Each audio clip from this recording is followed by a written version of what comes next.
Buenos dias, Gunners Collective. Back at it, you already know. Ba-da-ba-ba-ba-ba-ba. She's a what? Ba-da-ba-ba-ba. You know what she is. Ba-da-ba-ba-ba. She's a wabala wabala. I said wabala wabala. A torta with the snack habit. Bye up. Bye up.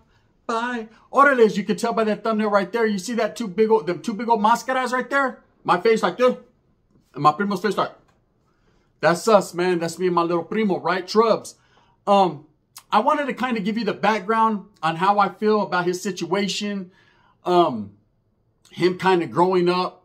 Me being a little bit of an influence from a distance. But not being that positive influence I could have been in his life, man. And how it all turned out.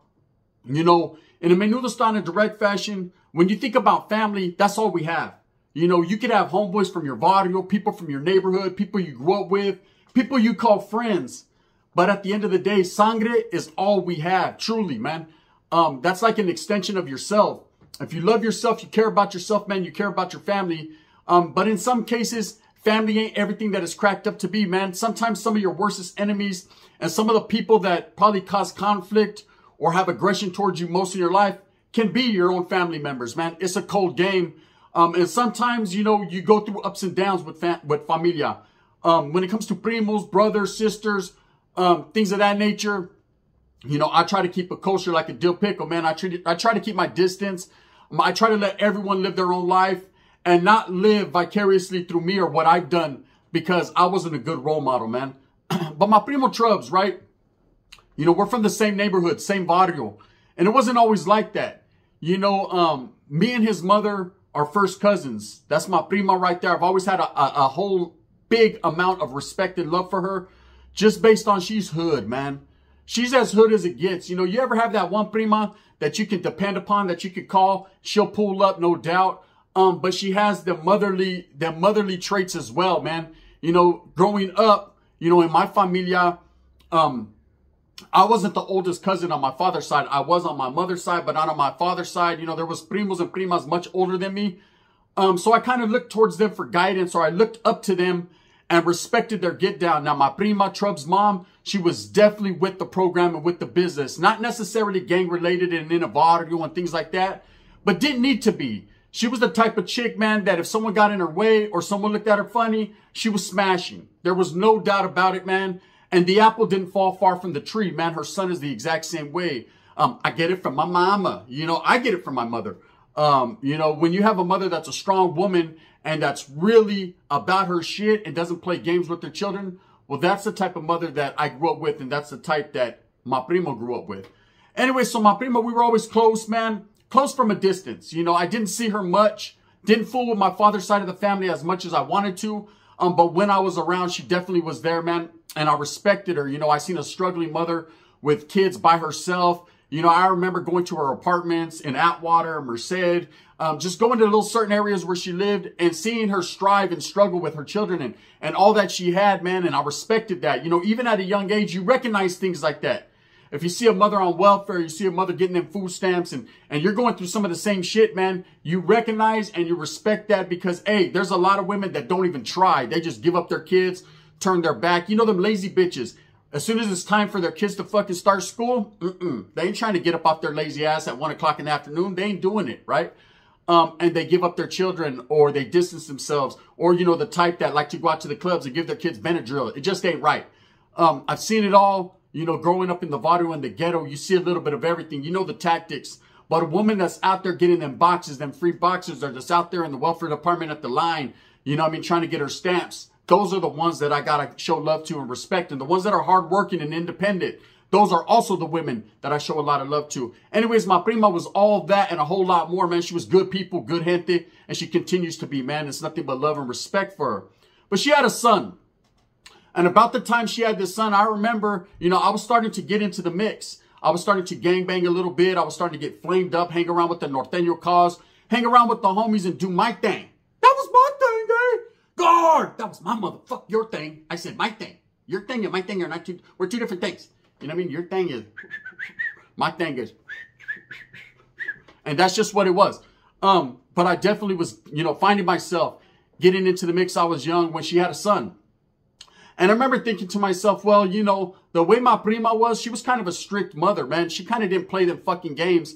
So I figured out her son would be all right, man. To be honest with you, I totally didn't really even think about it. It was kind of just like, whatever, man. I got to go do my thing, live my life. So I got locked up. I went to CYA. And I started to hear stories and things about my young primo. He started to get heavily in the mix, man. And I remember thinking to myself, man, for some reason I felt a bond with him. I felt like even though we didn't know each other like that, there was a bond there because he was going down some of the same paths that I went down. And I was making mistakes, man. And I knew wholeheartedly in the deep down in the fucking jungles of my heart, right? My little bitty black heart, that I was making a lot of bad moves, man. That I was making a lot of riff-raff calls. And I was just doing a lot of things for something that I thought I believed in, but I really truly didn't at the end. And I knew he was going to go down that same path. You know, growing up in the city of Merced, that's all we have. That's all we have is gang banging, D-boy game, you know, get out there and get it, get your papers right. And whatever mentality, that block mentality you grow with, that's what you grow with. It depends upon who you hang around, what's going on at that particular time. You know, eras change. He was from a different era. He was from a younger era. So I remember getting out of prison one time, man. So I get out and I get an apartment with the chick, man, in these Willowbrook apartments. Pretty ghetto on the north side of town. But I'm just doing my thing. I'm maintaining. I've told stories before. Paperboy, the rapper, yes, do the itty ditty if you want to. He definitely lived in those apartments as well, man. I remember his daughter used to play with what I considered my daughter at the time. Wasn't really my daughter, was the chick's daughter, but you know, they interacted. So there was some interaction there with Paperboy, man. He was good-handed. He was a good fella. Until we had to have an argument and he had to itty-ditty his own ass to his house and get my $20. But that's neither here nor there. The fact is, my prima actually lived in them apartments. And I remember seeing my little primo, man. He was just getting out of CYA. You know, and he was tatted back. He had the typical YA tattoos, quacked-ass tattoos, man. Everyone's trying to get something to look like something they're not quite yet. And I seen him, and we're at like a playground thing, and I walked up to him, and he didn't really know me, man, and he was hardcore mean mugging like a motherfucker, you know, and I was like, what's up, primo? You don't know me, right? He was like, nah, I don't know you, homie. What's up, Benny? This is North there. I was like, oh, calm down, killer. So am I. And I remember I wanted to lace him up with game, but the attitude that he was putting off towards me was a little outlandish. He was like set in his ways, and there was nothing I could do for him. And I remember thinking back, even to this very day, man, that's why I wanted to do this spill, because maybe he'll watch this and maybe he'll understand how I was feeling. I wanted to tell him, run, homie. Stop. Get away from it. This ain't for you. You don't understand the type of road this takes you down.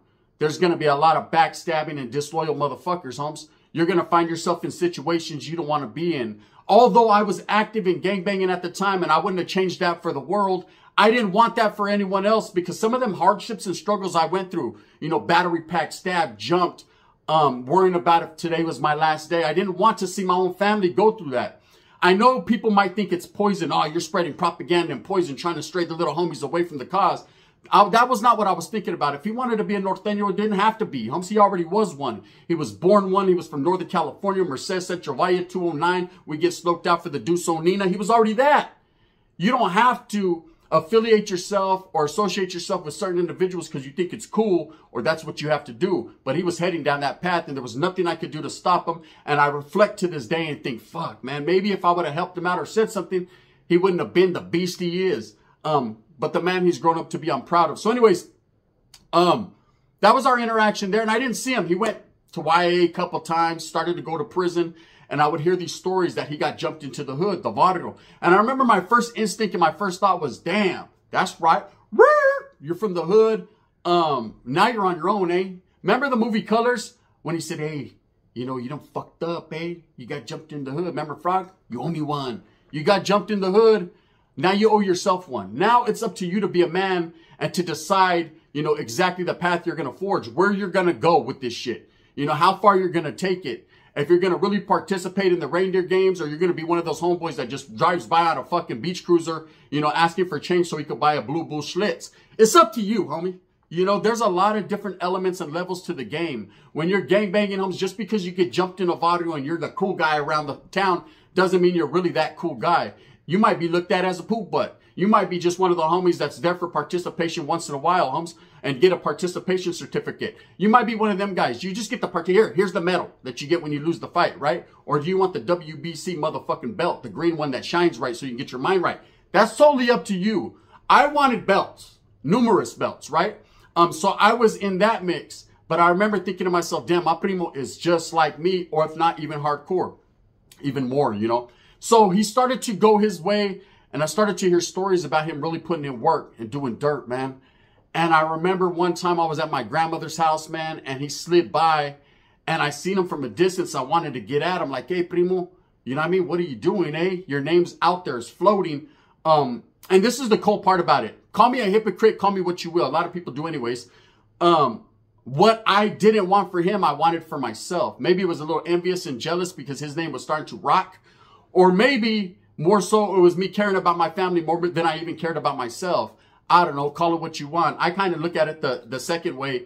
I just didn't want him to get caught up and understand and go through what I went through, you know. I don't wish this upon nobody, man. Incarceration, the turmoil, the struggle. The struggle of a norteño was different from anyone else. Just like the struggle of a sureño was different from anyone else. Man, we all go through our bullshit, you know. I can only understand. I've talked to some real sureños, Southside or some that have told me, man, being a sureño incarcerated is one of the hardest things to do because there's so much inner fighting and backbiting and people hating and just a lot of different moves that happen behind them walls. And even on the streets, you know, barrio to barrio warfare. Being a norteño is a little bit of a different struggle, man. It's proving to yourself, being able to outlast the rest, being the best of the best, the elite. So there's two different struggles there, but you manifest whatever you make of yourself, man. You make whatever you want in life. You know, sometimes you'll hit a yarda or sometimes you'll hit a barrio, man, that you just don't see eye to eye. And it's how you handle that conflict and how you handle your business, man, is what you're going to be judged on. Because, yes, you will be judged. Spensa, homie, that's the way it is in the game. And I was judging my primo. You know, I was judging him more so as, you know, damn, he's fucking up. He's making my prima cry, man. He's getting in the mix. You know, and he was getting in the mix a lot more than I was. Let's just say that. You know, in my days, I caught a case right from the gate. My time was spent in the youth authority. My time was spent incarcerated. So all the stories I have to tell about gangbanging and most of that shit happened behind walls, you know, locked up behind gates, shackled in the caja, doing time in the oil, shooting fucking wheelers back and forth, you know, maintaining. That was my life. That's what I did. You know, he was more so out there really pulling triggers and really gangbanging. I was like, I can't even say too much, but what he was doing, doing, right? But his name was out there. And I remember talking to his mother and saying, you know, hey, prima, watch out, because, you know, he's going down the road. She said, mijo, he's done. He's already there. You know, I love my son. I'm going to rock with him no matter what, but he went that route. So let me tell you a funny story. So about the time that I fall off, yes, I'll say it, fell off, right? Call it what you want.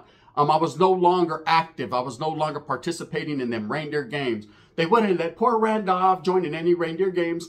Then one foggy Christmas Eve, Gunner came to say, right? I was no longer participating. I was on the outs, you know, so basically shunned in the hood, no good in the barrio, can't go to certain fucking yardas. However you want to take it, man, is how you want to take it. But I'm a man, right? And I'm not scared to put that out there. So I remember one time, man, I was hearing, you know, hey, your primo wants to get at you, homie. He's trying to get active with you. He's trying to do this. He's trying to do that to you. And I remember thinking to myself, chuckling, ah, hell no, right? This motherfucker's going to get kicked in his big old fat ass. I'm not playing. Okay, I've always been that primo and that one in the family. Myself and my father, we don't fuck around, homes. Don't let the light skin fool you, right? Don't be confused about this YouTube shit because I don't want to fight people in a boxing ring. And don't be confused with this YouTube shit thinking that I'm just that nice fella. Because at one point in time, I was not, right? At one point in time, I was not the one to fool with. You could ask people in my neighborhood, they'll tell you, man, I was one of them ones, right? But I'm not anymore. You know, I'm an old man trying to go to church on Sunday and brush my daughter's hair at night before she goes to sleep. That's it. That's what I do. You know what I mean? And love my woman in a vicious fashion. That's me. But at one point, I wasn't that one. So when I was hearing this, him and the homeboy Turtle from the hood, I was laughing, you know. It seemed like all these youngsters wanted to get at me. You know, guys that looked up to me at one point in time, and I understood why. You know, they looked up to me. They felt like I set the bar high, you know, for the norteño gangbanging. For a lot of the shit that we did in our neighborhood, you know, a lot of these things, because I'm from that first generation. So they were, you know, influenced by some of the standards and the fucking foundation that we put down, I understood why they were mad. So I remember getting at, one day I did a phone call, man. He answers like, what the fuck you calling my house for, homie? Don't be calling me. This is active Norteño business. Woo, woo, woo, woo. Okay. Are you done? Can I talk to your Jefita? Fuck you, homie. Don't ever be calling my house. You're a degenerate, a DO, a punk, a dropout, a leva, whatever, right? I said, okay, is that cool? Can I still talk to your mom? All right? And that didn't happen. That conversation never took place because he felt some type of way. And I remember thinking to myself, well, if we ever do run into each other, I know my primo. One thing I could say about him is he'll get off where the fuck he's mad at. You know, I knew that was a threat right there. I knew that was a serious threat because not only had I heard about him, but I knew what he was doing in the hood. I knew what he was really about. So somewhere along the lines, man, he finds himself in some conflict with the homeboys as well, man. He finds himself not seeing eye to eye with the homies for whatever reason. I don't know the full story, man, the full scope of things. I know there's been a lot said out there. But they try to do a movida on him. They try to remove him from the county jail, right? And like I said, when you're in Norteño, it's a struggle, man. One day it could be all good in the hood. The next day it could be all bad. And it's sad, right? But that's just how it is. You have to understand that when you participate and you get involved with a certain group, man, a group like the Norteños, man, that's what's going to happen eventually, man. If you don't see eye to eye with someone, if you're hated, if you're politicked on, if it's dirty macking, dirty politicking, dirty gaming, whatever, just because you're the most solid, righteous dude, the shooter, the one that's really out there handling business, doesn't mean, Holmes, that you get a fucking pass. Doesn't mean that you get a free golden ticket, Willy Wonka. This ain't your chocolate factory, Holmes. This is the Theo's chocolate factory, and you just happen to be there eating an everlasting gobstopper. So suck on it, because that's all you got, right? So he's in the county jail. A movida is about to happen. Someone gave him the heads up. He gets off first. Bam! Hits a motherfucker with the tubo. What's happening, homie? And gets off. Gets sliced up a little bit, cut up a little bit. Part of the game, right? And now is on the other side. Now we were able to have our conversation. I remember when this happened, I was concerned with my primo's well-being, because I never lost being concerned for him. It's your family, right? I wanted to know what happened. And I remember that first conversation, I chuckled again. Because that conversation was like this, homie. What's up, primo? You all right? What happened? Oh, this is what happened. That's what happened, homie. Woo. You don't have to fucking talk about it, homie. You don't have to prove yourself to me. I love you no matter what, homie. As long as you're not a weirdo touching people, we're good, right? But as far as the gangbanging goes, I'm kind of glad that you got to see, you know, the good sides and the bad sides of it. So now you know, homie. Now you know what it's all about. It's all about this right here. It's all about your familia, homie. Rocking with me. You know, I'm gonna rock with you when you're alive.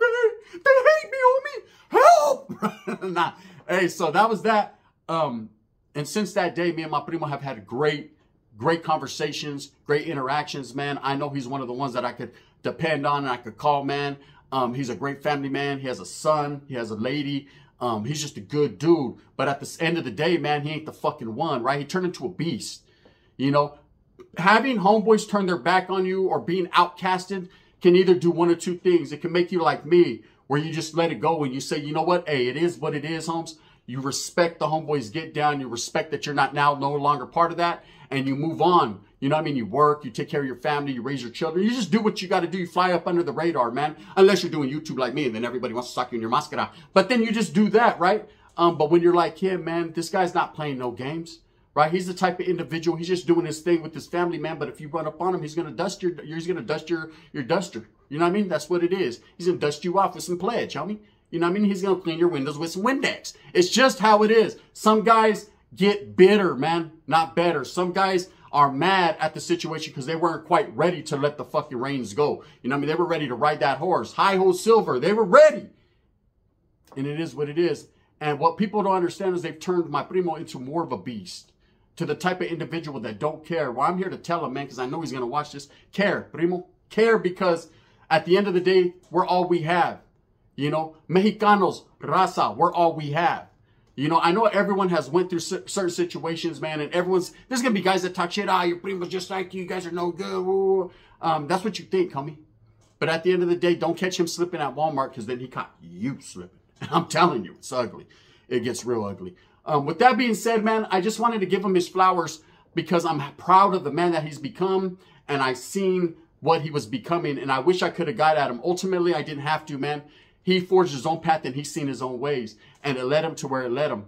But don't never fucking get it twisted and not think that my primo, myself, and those that are around me aren't beasts, man, because motherfuckers will get with that program if we have to. Not trying to, man, just want to go on with our lives and do our thing, man. Respect to all those that are still striving and active. That's real. That's how I feel. How he feels might be a different story. Gotta ask him. With that being said, I hope that you move with a purpose. True stories, facts, man. I'm going to get into some of the fucking things we've done. Shh. Some of the things I can't tell. It just is what it is. But we had a lot of fun. And the beat goes on. With that being said, I hope that you move smooth with a purpose. I hope you enjoyed the spill because it's real and righteous. Maybe you can get some knowledge that you can't get in college out of it. And maybe you can say, damn, gun is a real one. I just try, homie. Thank you guys for all. We just hit 70K. Thank you guys all. You know what I mean? For all the love, all the respect, man. Everything that you showed me throughout my journey right here on YouTube. I'm going to continue what I does, cuz. Oh, power! The shit ain't over, man. It doesn't stop. Shout out to all the Raza channels, everyone doing their thing. Shout out to the Dubs channel, Food and Felons channel. Of course, my boy Trap Island Records. Shout out to the homies, man. I hope that they're doing great in life. You know what I mean? It's just what we does, cuz. Thumbs up or thumbs down. Heavy's going to be the head that wears the crown. Did I say the clown or the crown? Fuck it, the clown wearing the crown. Let's just do it like that. You know what I mean? I'm going to continue with mines. Bang, bang.